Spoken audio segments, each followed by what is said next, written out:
Imagine this. You're sitting beside a fire, not 100 years ago, not 1,000 years ago, but 50,000 years in the past. The flames are dancing. Smoke fills the air. Then someone beside you does something so ordinary, yet so shocking, that it quietly changed human history forever. He doesn't invent the wheel. He doesn't discover farming. He simply breathed the smoke on purpose. And that raises an uncomfortable question. Was the first smoker in history alive before civilization even existed? For most people, the story seems obvious. Smoking began with cigarettes, or maybe tobacco, or perhaps Native American tribes. That's what almost everyone believes. But what if every single one of those answers comes thousands of years too late? Because the real story doesn't begin with tobacco. It doesn't begin with pipes. It doesn't even begin with farming.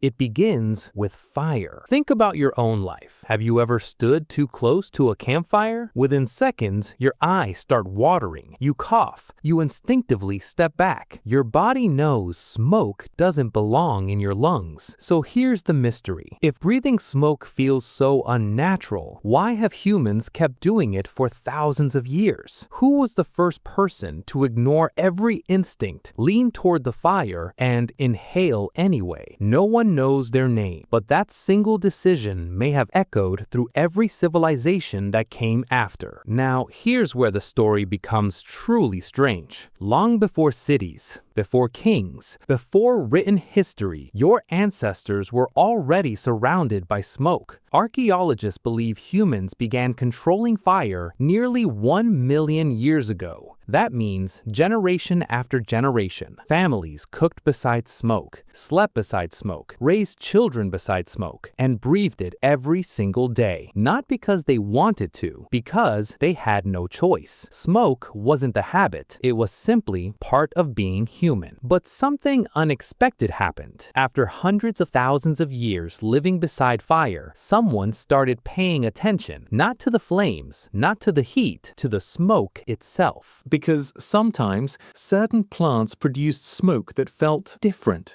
enough that people remembered it, different enough to try it again. And that's where one of history's oldest mysteries truly begins. Who discovered that some smoke could change the human mind, and why did they keep coming back? So what was hiding inside that smoke? The answer wasn't nicotine. Not at first. It was something far surprising. Because when ancient humans burned different plants, they weren't just creating heat, they were accidentally creating chemistry. Think about this for a second. When a plant burns, it doesn't simply disappear. It releases hundreds of different compounds into the air. Most are harmless. Some smell pleasant. Some smell terrible. But a few can interact directly with the human brain. Now, imagine you're living 30,000 years ago. You throw a bundle of wild plants into the fire. A strange smoke fills the air. Minutes later, you feel calmer, or more alert, or strangely connected to the people around you. You have no idea what a chemical is, no idea what a receptor is, but you notice something every human brain is incredibly good at noticing: cause and effect. I burned this plant and I felt different. That's the kind of discovery people don't forget. Here's something most people never think about. Ancient humans weren't scientists, but they were extraordinary observers. Your survival depended on noticing tiny details: which berries made people sick, which roots cured pain,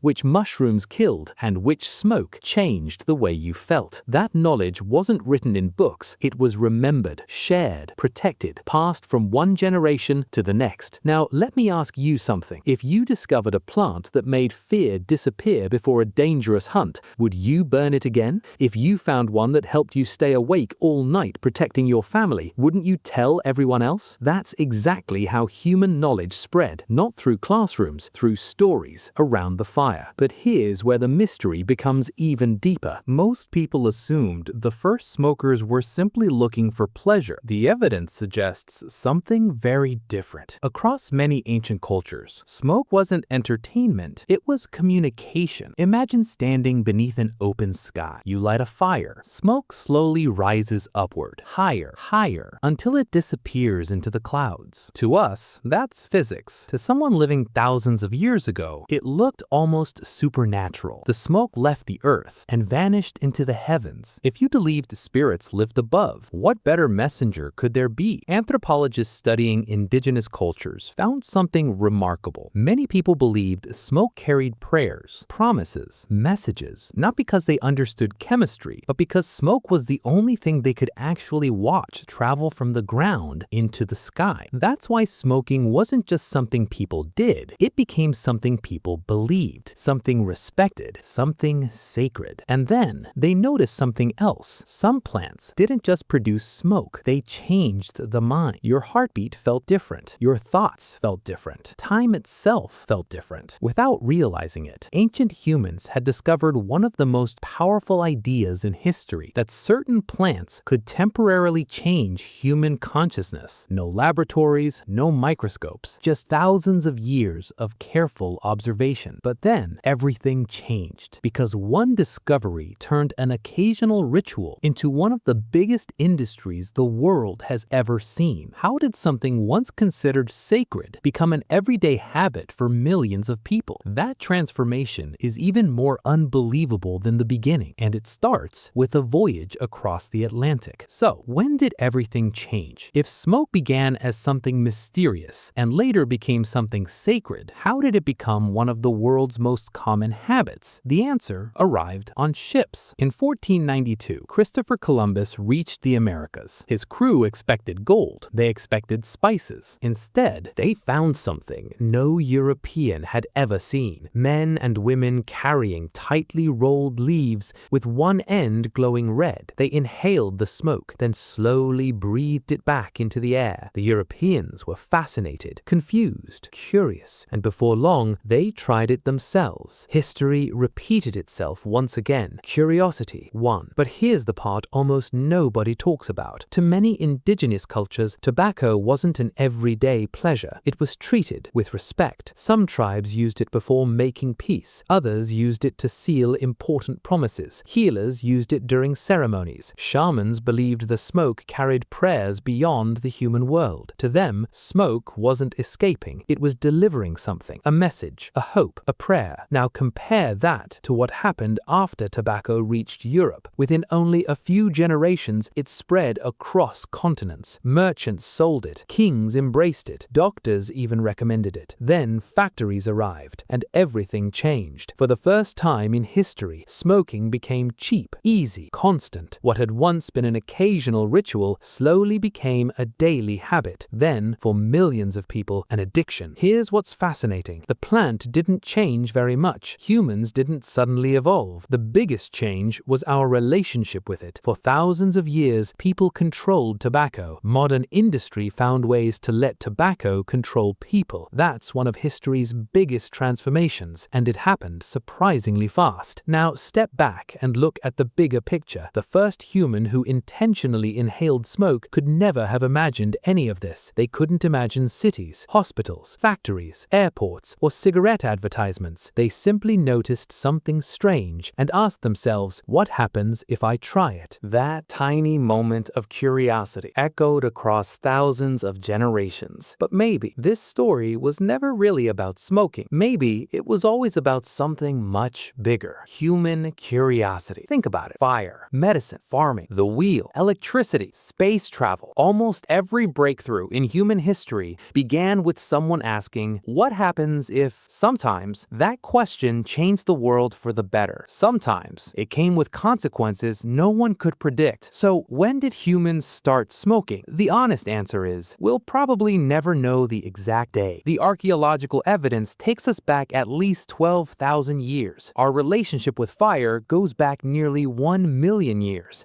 And the human curiosity that connected the two may be even older. Older than cities, older than writing, older than civilization itself. The next time you sit beside a campfire, watch the smoke for a moment. It's rising through the air, exactly the way it did tens of thousands of years ago. Different people, different languages, different worlds, but the same smoke, the same curiosity. and perhaps the same question that changed history forever. Before you leave, I want to ask you something. If you were sitting beside that fire 50,000 years ago, would you have been curious enough to take that very first breath? Or would you have walked away? Tell me your answer in the comments. And if you enjoy uncovering the hidden stories behind human history, subscribe, because some of the greatest mysteries of our past are still hiding in plain sight.